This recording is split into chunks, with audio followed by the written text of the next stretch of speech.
নমস্কার। মানুষ সংবাদ ফেসবুক লাইভ 7/5/75 নয় 7/5। 7-এও থাকি না, 5-এও থাকি না, 7-এও থাকি, 5-এও থাকি। এখন বিশ্বের সবচেয়ে বড় খবর কি? ডোনাল্ড ট্রাম্প, মানবের কোথায় খেপচুঙ্গা বলতে হয়। ডোনাল্ড ট্রাম্পের সঙ্গে লেগে গেছে এলন মাস্ক। এলন মাস্ককে এলন মাস্ক হচ্ছে স্টারলিংকের মালিক। এলন মাস্ক হচ্ছে এক্স টুইটারের মালিক। এলন মাস্ক স্পেস এক্সের মালিক। এলন মাস্ক এআই এর মালিক, গ্রোকের মালিক। এলন মাস্ক বর্তমানে পৃথিবীর সবচেয়ে ধনী ব্যক্তি। এলন মাস্ক কিছুদিন আগে পর্যন্ত ট্রাম্প প্রশাসনের একটি ডিপার্টমেন্টের ইনচার্জ এবং অ্যাডভাইজার ছিলেন।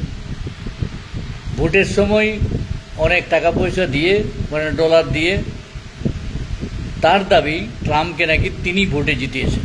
আর ট্রাম্প বলছেন না, তার জন্য আমি ভোটে জিতিনি, আমি ভোটে জিততাম। এ নিয়ে চলছে টানাপোড়েন চলুক, আমাদের দেখার কিছু দরকার নেই। দেখার একটা দরকার আছে, এর মধ্যে একটা বিষয় আছে। ডোনাল্ড ট্রাম্প নিজেকে পৃথিবীর সবচেয়ে শক্তিশালী ব্যক্তি, শক্তিশালী প্রশাসক এবং শক্তিশালী রাজনেতা মনে করেন, এবং তিনি ধরে নিয়েছেন যে সারা পৃথিবী তিনি শাসন করবেন। তার মতে সারা পৃথিবীর যত দেশ আছে সবাই চলবে, তিনি ট্যারিফ ফিক্স করে দেবেন, সেই ট্যারিফ সবাইকে মানতে হবে। তিনি যা বলবেন তাই মানতে হবে। কে আমেরিকায় আসতে পারবে তার হিসাব, কে আমেরিকায় থাকতে পারবে তার হিসাবে, কে আমেরিকায় চাকরি করতে পারবে তার হিসাব, কে আমেরিকায় থেকে থাকতে পারবে না তার হিসাব সে করবে। এখন এলন মাস্ক, তিনি অরিজিনালি আমেরিকার লোক নন, তার জন্ম আফ্রিকার প্রিটোরিয়ায়, লেখাপড়া তার কানাডায়, আর ব্যবসা বাণিজ্য আমেরিকায়। আমেরিকার তো সবই প্রায় এরকম, আমেরিকার তো সবই বিদেশ থেকে আসা। আমেরিকার নিজস্ব লোকজন কোনোদিনই ছিল না, সবই বাইরের থেকে আসা। সবচেয়ে বেশি ব্রিটেনের লোক। অরিজিনালি ব্রিটেনের একটা উপনিবেশ ছিল ওটা। এখন এই এলন মাস্কের সঙ্গে ট্রাম্পের বিবাদের ফলে কি কি হতে পারে? আমার মনে হয় সব কিছু হতে পারে, আর কিছুই হতে পারে না। দেখার কথা, এটা যদি আপনি এইটার ফটোকপি যদি ভারতে বসিয়ে দেন তাহলে কি দাঁড়াবে? আরেকটা এলন মাস্ককে দেখতে পাওয়া যাবে ভারতে? দেখতে পাওয়া যাবে না। এলন মাস্ক নিজের যোগ্যতায় হচ্ছে ডোনাল্ড ট্রাম্প তাকে করে দিয়েছেন এমনটা নয়, কিন্তু আমাদের এখানে যিনি ধনী তিনি কারো দয়াই হয়েছেন, এটা ঘটনা। কাজে আমাদের এখানে যিনি কর্পোরেট, বিগ কর্পোরেট, বড় কর্পোরেট, বিগেস্ট কর্পোরেট, তিনি কিন্তু এখানকার প্রশাসককে এইরকম ধমকি দিতে পারবেন না, এরকম হুমকি দিতে পারবেন না। তিনি এরকম বলতে পারবেন না আমি অমুকটা বন্ধ করে দেবো, তিনি এরকম বলতে পারবেন না আমি অমুকটা করে দেব। কেন? তার কারণ তিনি নিজের যোগ্যতা এগুলো করেননি, তিনি সুবিধা দিয়ে সুবিধা আদায় করে নিয়েছেন, লেনদেনের কারবার। কাজেই এলন মাস্ককে কপি করতে যায় যদি কোনো কর্পোরেট ভারতের, তাহলে সেই কর্পোরেট হারিয়ে যাবে, সেই কর্পোরেট হারিয়ে যাবে। কাজেই ওদিকে দেখে কোনো লাভ নেই। আমাদেরকে কি দেখতে হবে? আমরা দেখব আমাদের প্রেক্ষাপটে আমরা কি করছি। আমরা কি করছি? কানাডার প্রধানমন্ত্রী বলছেন ভারত ফিফথ ইকোনমি, আর তাকে 7 দিন আগে G7 আগে তাকে নিমন্ত্রণ করা হয়েছে। আর আমাদের প্রধানমন্ত্রী এক পায়ে এগিয়ে থাকেন, বিদেশ বললে একদম লাফিয়ে চলো চলো এখনই প্লেনটাই চাপি, এরকম অবস্থা। তার তো কথাটা বলতে খুব খারাপ লাগে, কিন্তু বলতে হচ্ছে। তিনি তো বাইরের অন্য কোনো দেশকে, ইউক্রেনের দিকে তাকাবেন না, অস্ট্রেলিয়ার দিকে তাকাবেন না। ওদেরকে তো মে মাসে নিমন্ত্রণ করা হয়েছে, আর একে যে নিমন্ত্রণ করা হলো ওই কালকে গতকাল, তবু তিনি রাজি হয়ে গেলেন। কেন রাজি হলেন? এখানে কানাডার প্রধানমন্ত্রী একটা কথা বলেছেন যে ভারত একটা বাজার, ভারতে এমন কিছু আছে যার জন্যে ভারতকে নিমন্ত্রণ করার মধ্যে সেন্স, ইট মেক্স সেন্স, এটা বুদ্ধিমানের কাজ নিমন্ত্রণ করা, মানে তাকে হাতে রাখতে হবে। এখন হাতে যদি রাখতে হয় রাখতে পারেন, হাতে রাখুন। তিনিও যাবেন, তিনি আবার অনেকের সঙ্গে হয়তো মুলাকাতও করবেন। ডোনাল্ড ট্রাম্প থাকবেন কি থাকবেন না, না ভান্স থাকবেন বলা মুশকিল। যদি ডোনাল্ড ট্রাম্প থাকেন তার সঙ্গে কথা হবে কি না জানা নেই। আগে তো শোনা যাচ্ছিল যদি দেরিতে নিমন্ত্রণ আসে ইনভিটেশন, তাহলে সিকিউরিটির ব্যাপার ট্যাপার থাকবে, এত তাড়াতাড়ি করা যাবে না, তিনি যাবেন না।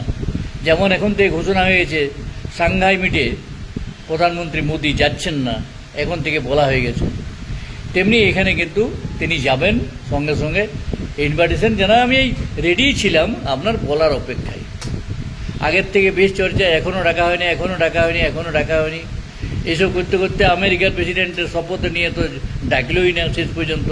তবে কানাডা শেষ পর্যন্ত ডেকেছে, এর আগেও ডাকতো, এখনও ডেকেছে। এত দেরিতে ডাকার জন্য অন্য কোনো দেশ যারা মেম্বার দেশ তারা কেউ কিছু বলেছে কিনা জানা নেই। তবে যারা মেম্বার নয় সেরকম দেশ যতটুকু জানা গেছে অস্ট্রেলিয়া এবং ইউক্রেনকে অনেক আগেই ডাকা হয়েছে, ভারতীয় সেখানে গতকাল। এই কবে ডাকলো কি ডাকলো না ডাকলো, আমাদের প্রধানমন্ত্রী সবসময় বিদেশ যাওয়ার জন্য এক পা এগিয়ে থাকেন, এ নিয়ে কোনো সন্দেহ নেই। কাজে তিনি বিদেশ যাবেন, তার তো আর পকেট থেকে কোনো খরচা হচ্ছে না, সরকারের খরচায় যাবে, মানে আমাদের টাকায় যাবেন, তো কি আছে, যেতেই পারেন, যান, যা পারবেন করে আসুন, কারণ আমরা তো কিছু জানতে পারবো না। কারণ তিনি তো এসে প্রেস কনফারেন্স করে বলবেন না যে এই করলাম ওই করলাম, এই আলোচনা হলো ওই আলোচনা, ওই কাগজ পড়ে দিতে হবে, কাগজ পড়ে জানতে হবে যে তা নেই তিনি কিছু ওখানে বলেছেন কিনা, তাকে বলতে দেওয়া হয়েছে কিনা, বলা যাবে না এখন কিছু। এটাও গেল, এই 7-5 হচ্ছে আর কি। এখন এদিকে যেভাবে প্রস্তুতি চলছে মহারাষ্ট্র বিধানসভা ইলেকশনের পর, হরিয়ানা বিধানসভার পর, লোকসভার পর, এবারে মোদি অমিত শাহ যাদের একমাত্র কাজ হচ্ছে ভোটে জেতা, কোনো কিছু করা নয়, যারা কিছু করেন না, ওই আগেরগুলো যেগুলো হয়ে আছে কংগ্রেস আমলে সেইগুলোর খালি ফিতা কাটেন, করেন না কিছুই, কোনো ক্রেডিটটা খালি উনি নেবেন, করেন না কিছু। এখন তাদের একমাত্র এজেন্ডা কী হচ্ছে না ভোটে জেতা। এবার তারা বিহার ভোট জিতবেন এবং বিহার ভোটেও তারা হারতে চান না, তারা জিতবেন, এটা মোটামুটি সিদ্ধান্ত হয়ে গেছে। জিতবেন কেন? মহারাষ্ট্রের মতোই জিতবেন, হরিয়ানার মতোই জিতবেন। লোকসভায় না হয় ফেল করেছে, লোকসভায় কোনো রকম একটা নেটুনে 30 পেয়ে পাস, 29 পেয়ে পাস বলতে পারেন, 1% গ্রেস, 1% হলো 2টা গ্রেস, মানে 31 হয়েছে। কিন্তু মহারাষ্ট্র বিধানসভাতে দেখুন একেবারে তুঙ্গে, অল টাইম রেকর্ড। হরিয়ানাতেও জেতার কোনো কথাই ছিল না, হরিয়ানাতেও জিতে গেলেন। এখন এরা চান কোনোভাবেই ভোটে হারা যাবে না, ভোটে হেরে গেলে সব গেল। তো ভোটে যদি জিততে হয় তার ব্যবস্থা তো আগেই হয়ে আছে। এখন ভোটে, এখন তো যা মনে হচ্ছে তাতে ইভিএম কোনো ম্যাটার নয়, ম্যাটার হচ্ছে ইলেকশন কমিশন। ইলেকশন কমিশন যদি চায় হেরে যাওয়া লোককেও জেতাবে আর জিতে যাওয়া লোককেও হারাবে। মহারাষ্ট্র নির্বাচন তার সাক্ষী। যারা দেখেছেন, আজকেই বোধহয় কালকেই বেরিয়েছে, কালকে না আজকে বেরিয়েছে মনে পড়ছে না ঠিক, আবার বিরাট বড় লেখা রাহুল গান্ধীর আর্টিকেল, সেই আর্টিকেল হিন্দিতে বেরিয়েছে, সেই আর্টিকেল ইংরেজিতে বেরিয়েছে, সেই আর্টিকেল মহারাষ্ট্রে বেরিয়েছে। তাতে কি আছে? তাতে পুরো বিবরণ আছে, মহারাষ্ট্র ইলেকশনের পুরো বিবরণ।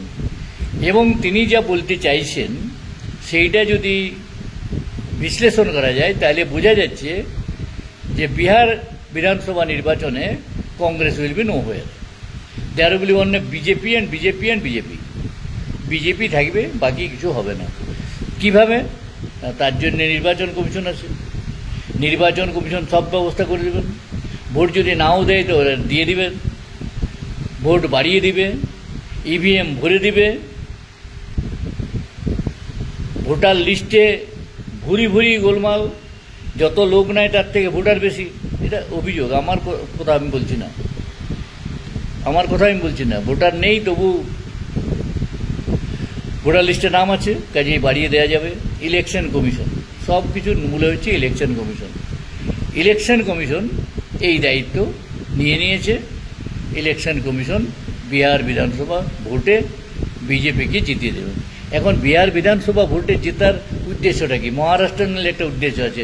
মহারাষ্ট্রের যে সবচেয়ে বাণিজ্য নগরী, সবচেয়ে টাকার জায়গা, টাকার খনি, ওখানে টাকা আছে। ওখানে ভোটে যে না জিতলে রাজনৈতিক ক্ষমতার প্রয়োগ করা যাবে না, ওখানে না হলে ফান্ডিং পাওয়া যাবে না, ওখানে না হলে শিল্পপতিদের টাকা পাওয়া যাবে না, ওটার একটা গুরুত্ব আছে। হরিয়ানাতেও আছে, কারণ হরিয়ানা আছে সবচেয়ে বেশি চাষি, বড় বড় কৃষি ক্ষেত্র আছে, কৃষক আছে, তারা কোটি কোটি টাকার মালিক, ইন্ডাস্ট্রি আছে, সব কিছু আছে। এই দুটার নামে মানে বোঝা গেল। ঝাড়খণ্ডে হেরেছে, ঝাড়খণ্ডে জেতা উচিত ছিল, জিততে পারেননি, ঠিক আছে, তবু মেনে নেওয়া যায়, ছোট স্টেট। কিন্তু বিহার জেতার এত আগ্রহ কেন? বিহার জেতার আগ্রহ এটা এই জন্যে যে রাহুল গান্ধীর চাপেই হোক অথবা নিজেদের স্বার্থেই হোক, প্রধানমন্ত্রী মোদি ঘোষণা করে দিয়েছেন, মানে ক্যাবিনেট ঘোষণা করেছে, বিজেপি ঘোষণা করেছে, মোদি সরকার ঘোষণা করেছে যে জাতি জনগণনা হবে। জাতপাত বিহার আর উত্তরপ্রদেশের মতো এত বেশি অন্য কোনো স্টেটে নেই। উত্তরপ্রদেশের ইলেকশন এখন দেরি আছে 2 বছর, 2027 হবে। বিহারে ইলেকশন 2-4 মাস, 5 মাসের মধ্যে, এই বছরের শেষ নাগাদ হবে। তাহলে বিহারের ইলেকশনে এই জাতিটা একটা বিষয় হবে, একটা ইস্যু হবে, যে এই জাতি জনগণনার পরও বিজেপি ভোটে জিততে পারে এবং বিজেপি ভোটে জিতবে, সেইটা প্রমাণ করতে হবে। এবং প্রমাণ করতে হলে একই পদ্ধতি, সেই পদ্ধতিতেই প্রমাণ হবে, সেই পদ্ধতিতেই ভোট পাওয়া যাবে। কোন পদ্ধতি? হরিয়ানার পদ্ধতি, মহারাষ্ট্রের পদ্ধতি। কি পদ্ধতি? না, ভোটার যত, লোক সংখ্যা নাও হতে পারে তত। কোনো গ্রামের লোক আছে 800, ভোটার লিস্টে আছে 900, হতেই পারে বুথ এসে ভোট দিয়ে চলে যাবে, বলার কিছু থাকবে না, কারণ ভোটার লিস্ট আমি কারেকশন করব না। ভোটার লিস্টে বিরোধীদের, ইলেকশন কমিশন বিরোধীদের কোনো চিঠির কোনো জবাব দেবে না, কোনো তাদের সঙ্গে কথা বলবে না। যত অভিযোগ করার অভিযোগ করতে থাকো, আমি শুনবো না, আমি কানে দিয়েছি তুলো, শুনবো না, তাহলে কিছু করার নেই। আমার পাপা সন্তুষ্ট থাকলে হবে, পাপা খুশ থাকলে হবে, আমার মালিক খুশি আছে, মালিক আমার খুশি আছে, আর কিছু দরকার নেই। মালিককে খুশি করার জন্যে যা করতে হবে আমি তাই করব। এটাই হচ্ছে সংবাদ মাধ্যম, এটাই হচ্ছে ইলেকশন কমিশন, এটাই হচ্ছে ইডি, এটাই হচ্ছে সিবিআই, এটাই হচ্ছে অন্যান্য সাংবিধানিক সংস্থা। এটা চলছে, এটা আজকে নতুন নয়, আজ 11 বছর ধরে একই কাজ চলছে। একজন দেশ নেতা, তিনি বিশ্বগুরু বলছেন, বিশ্বনেতা বলছেন, অথচ তার সমস্ত কাজ सेंट्रलाइज्ड কোথায়? না, इलेक्शन जीतना, चुनाव जीतना है और कुछ नहीं करना है। खाली चुनाव जीतो, पद में रहो, प्राइम मिनिस्टर रहो, होम मिनिस्टर रहो, और खाली लक्सुरियस लाइफ लीड करो। ফুটাও জিতনা সको, যত টাকা হয় খরচ করে দাও। কেউ 800 টাকা বোতল জল খাচ্ছে, কেউ 40,000 টাকা দৈনিক খাবার খাচ্ছে, কেউ 10 লাখের স্যুট পরছে, কেউ 8,500 কোটি টাকার বিমানে যাচ্ছে, কেউ 150 কোটি টাকার গাড়িতে চড়েছে। ফুটাও, যত খুশি ফুটিয়ে যাও, জনগণের টাকা।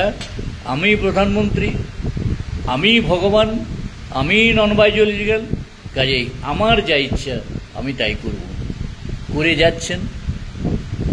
বিহার বিধানসভা ভোট ইলেকশন কমিশন পুরোপুরি কন্ট্রোল করে দেবে, এটা মোটামুটি এখন সিদ্ধান্ত হয়েই গেছে। বাকি দলগুলো এরপরও, বাকি দলের কথা বলি, বাকি দলগুলো এরপরও, যেমন অখিলেশ প্রসাদ যাদব বলেছেন কিছুদিন আগে যে আমরা ইভিএম দিয়েই ভোট লড়ব, ইভিএম দিয়েই ভোটে হারাবো। রাহুল গান্ধী বলছেন গুজরাটে যেয়ে কংগ্রেস হারাবে, আর বিহার বিধানসভায় কানাইয়া কুমার, আরজেডি, এরা বলছে আমরা জিতব। আমি বলছি এরা কেউই জিতবে না, তার কারণ এরা পাত্তাই পাবে না। এদেরকে পাত্তা দেওয়া হবে না। ভোট সমস্ত সোশ্যাল ইঞ্জিনিয়ারিং দিয়ে ম্যানেজ করা হয়ে যাবে। ভোট ম্যানেজ করে দেবে ইলেকশন কমিশন। তোমাদের কিচ্ছু করার থাকবে না। তোমাদের একটাই করার থাকবে, সেটা হচ্ছে যে তোমরা এইসব ভোট বয়কট করো। এরকম ভোট করে ভোটে দাঁড়িয়ে হারার থেকে ভোটে না দাঁড়িয়ে হারাই ভালো। একই পার্টি রাজত্ব করুক, কী অসুবিধা আছে? যা হবে তখনও যা হচ্ছে এখনও তাই হবে। ভোটে তোমার দাঁড়াইয়ে কি আর ভোটে না দাঁড়ালেই কি, কোনো লাভ নাই। বেকার বেকার কিছু পয়সা খরচা, এই পয়সা খরচ করার কোনো দরকার নেই। সবচেয়ে বুদ্ধিমানের কাজ ভোটে না দাঁড়ানো। কিন্তু ভোটে দাঁড়াবার লোভ এদের 16 আনা আছে। তার কারণ কি না, তারা মন্ত্রী না হতে পারে, কিন্তু একজন এমএলএ হবে, একজন এমপি হবে। এমপি হইলেই বাস হয়ে গেল। এখন এই দেশে কর্পোরেট কয়েকটা হাউসকে বাদ দিলে সবচেয়ে সফিস্টিকেটেড বা এলিট কারা? Political leader. পলিটিক্যাল লিডার, সমস্ত করাপ্ট পলিটিক্যাল লিডার, তারাই হচ্ছে এখানকার এলিট পার্সন। তাদের বিরুদ্ধে কেস আছে ভুরি ভুরি, সবার বিরুদ্ধে, শাসক দলে বেশি, বিরোধী দলও বেশি। কিন্তু সেই মামলাগুলির কোনো বিচার হবে না। বছরের পর বছর তারা ভোটে জিতে থাকবে, আর বছরের বছর বছর ভোট হবে। কেউ অপহরণের দায়ে দোষী, কেউ ধর্ষণের দায়ে দোষী, কেউ চুরির দায়ে দোষী, কেউ ডাকাতির দায়ে, কেউ সরকারি টাকা আত্মসাৎ, কেউ নাবালক অপহরণ, নানা রকম অপরাধ, সাঙ্গীন সাঙ্গীন অপরাধে সব দোষী। 50% মোটামুটি সাংসদ এই সব মামলার মধ্যে জড়িয়ে আছে, কিন্তু কারও বিচার হবে না। এরা বছরের পর বছর, 15 বছর, 20 বছর, 25 বছর করে রাজত্ব করে যাবে আর টাকা কামিয়ে যাবে দুহাতে। এরাই সমস্ত সম্পদের মালিক হবে, কিন্তু বিচার কোনো হবে না। বিচার কিছু না। এমএলএ এমপিদের জন্য কোর্ট আছে, কিন্তু বিচার হবে না। সেই কোর্টে বিচারক নাই, বা ডেট হচ্ছে না, বা এমএলএরা গ্রাহ্য করছে না, উকিলবাবুরা ডেট নিয়ে যাচ্ছে, এমএলএরা হাজির হচ্ছে না। এমএলএরা কখনো বলছে আমি রাজকার্যে আছি, কখনো বলছে আমি একটু হাগুমুতুর কাজে বেশি ব্যস্ত আছি, তাই আমি যেতে পারবো না। কোর্টও বলছে ঠিক আছে, ওনারা রাজা, ওনারা যদি না আসেন আমরা আর কী করতে পারি। তার তো দাসানুদাস তারাও নিজেদেরকে মনে করছেন যে আমরা তো চাকরি করি, আমাদেরকে তো ওরাই আমার অ্যাপয়েন্টিং অথরিটি, ওরাই আমাদের বেতন দেন, ওরা ভাবেন হয়তো। তাই তাদেরকে কিছু করা যাবে না। কাজে কোর্ট অ্যাডজন, খালি ডেট বাড়তে থাকবে, কোনো পেটের বিচার হবে না, চলবে। সিবিআই ইনকোয়ারি হবে, চলতে থাকবে, কোনো সিদ্ধান্ত হবে না। চার্জশিট হবে না, বিচার হবে না, জেলে তেলে 2-4 বার পাঠানো হবে, তারপর তারা বেল পেয়ে যাবে, বাস হয়ে গেল, গল্প শেষ। এরকমভাবেই চলতে থাকবে। তাইলে এই কংগ্রেস সহ বাকি সব পার্টি এত কিছুর পরেও, রাহুল গান্ধী লিখছেন যে বিহার ইলেকশনে দে উইল বি নো হোয়ার, কিন্তু তারপরেও তারা ভোটে লড়বেন। হয়তো 2-4টা দয়া করে বিজেপি ছেড়ে দিবে, সেই জায়গায় জিতবে। জিতে ওই 2-4 জনেই কিছু কিছু সুবিধা ভোগ করবে, সরকারি সুযোগ সুবিধা, তার জন্যই তারা লড়াইতো, তারা দাঁড়াবে। তারা এটা বলতে পারবে না যে এই যেখানে পজিশন, যেখানে ভোটকে সমস্ত ব্যাপারটাকে ক্যাপচার করে নিয়েছে বিজেপি শাসক দল, যেখানে সাংবিধানিক সংস্থাগুলোর কোনো ঐতিহ্য বেঁচে নেই, কিছু তাদের কোনো অস্তিত্বই নেই, তারা একবারে হুকুমের চাকর হয়ে গেছে। তার এই অবস্থায় আমরা ভোটে দাঁড়াবো কেন? আমি তো বাহাদুরি দিব সিপিএমকে, কারণ 1977 সালে, তার আগে 1972 সালে, 1977 সালে তো সিদ্ধার্থ রায়ের মন্ত্রিসভা চলে গেল। তার আগে যে 5 বছর, সেই 5 বছর কিন্তু ভোটে রিগিং করে সিদ্ধার্থ রায় জিতেছে, মানে কংগ্রেস। তার জন্য ওরা বিধানসভা বয়কট করেছিল, এবং বিধানসভা বয়কট করে তারা 5 বছরই বিধানসভায় যাননি। রাজত্ব চলেছে, সরকার চলেছে, সিদ্ধার্থ রায় মুখ্যমন্ত্রী, নকশালকে বিদায় করে দিয়েছে, খুন করে, মার্ডার করে সমস্ত নকশাল নেতা ফেতা যত ছিল সবকে নিকাশ করে দিয়েছে। পুলিশ কত অ্যাট্রোসিটি করতে পারে, পুলিশের অ্যাট্রোসিটি কত মারাত্মক হতে পারে, সেটা তিনি দেখিয়ে দিয়েছেন। একদম প্রশাসন, সেই মনে পড়েছে তাকে রাজ্যপাল থাকাকালীন পাঞ্জাবে ওই একই কাজ করে এসেছেন, এখানেও সেই একই কাজ করেছে।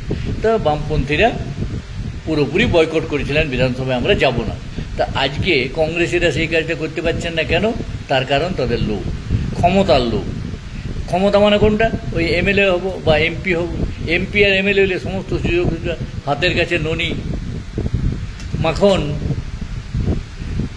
গায়া ঘি, সেগুলো খাবো, ননি খাবো, মাখন খাবো, গায়া ঘি খাবো। কাজে আমি বাবা ছাড়বো না। যদি বয়কট করি তাহলে তো আমরা এগুলো কিছুই পাবো না। আমি বিরোধী দলের নেতাও হতে পারবো না যদি বয়কট করি। তাহলে কী করে হবে? বিরোধী দলের নেতা না হলে মন্ত্রীর ক্যাটাগরি হবে না।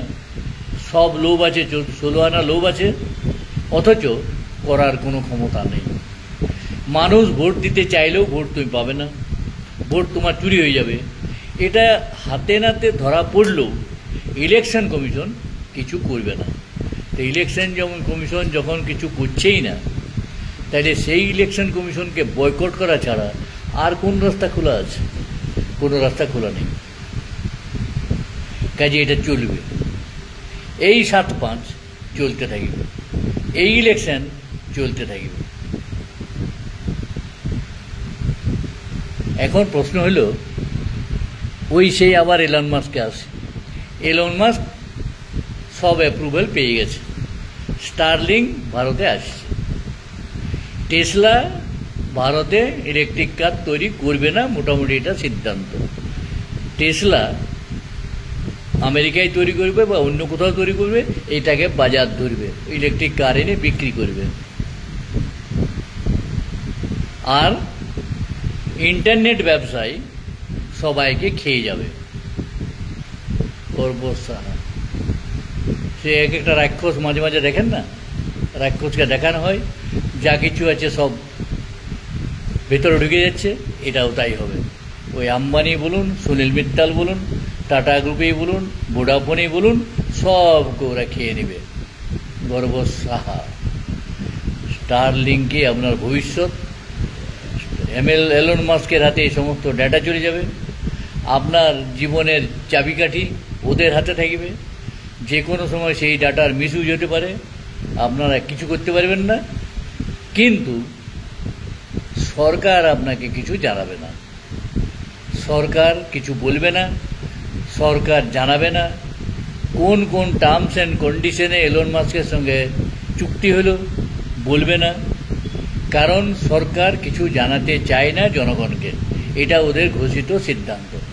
ওদেরকে যখন একবার ভোটে জিতিয়েছ, তাহলে তুমি বাঁশ যখন ঝাড়ের বাঁশকে নিয়ে এসেছো, তো ঝাড়ের বাঁশের যা কাজ সেই কাজটা ওরা করবেই, কিছু করার নেই। এই যে আপনারা দিন গুনুন, আরও নিষ্পেষিত হন, আরও শোষিত হন, আরও আরও আরও যতক্ষণ পারবেন ততক্ষণ আপনারা শোষণের শিকার হতে থাকুন। কারণ আপনারা হচ্ছেন কাশ্মীরি ভেড়ার দল। আপনাদের না আছে মুখ, না আছে চোখ, না আছে কান। কাজেই আপনাদের অন্ধভক্ত যারা এখনও বলেননি, আপনারা সবাই অন্ধভক্ত।